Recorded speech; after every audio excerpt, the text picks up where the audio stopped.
ఆమె మహారాజ్ఞి. అటువంటి మహారాజ్ఞులందరికీ మహారాజ్ఞి ఆవిడ కాబట్టి శ్రీ మహారాజ్ఞి.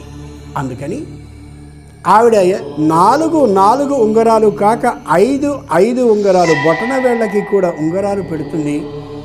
ఆ కారణంగా 10 ఉంగరాలు కూడా అమోఘమైన కెంపురాళ్లతో నిండి కనిపిస్తున్నాయి. ఎర్రని వస్త్రం, ఎర్రని పుష్పమాలలు, సంపూర్ణమైన ఎరుపుతనం కనిపించి తీరాలి మనకి.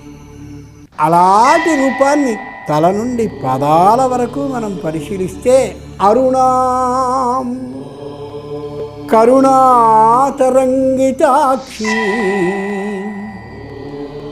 తల నుండి పాదాల వరకు అమ్మ యొక్క ఎరుపుతనాన్ని అమోఘంగా హృదయంలో దర్శించి కళ్ళలో నిలుపుకుని మళ్ళీ అమ్మ యొక్క కళ్ళ దగ్గరికి ఒకసారి వస్తే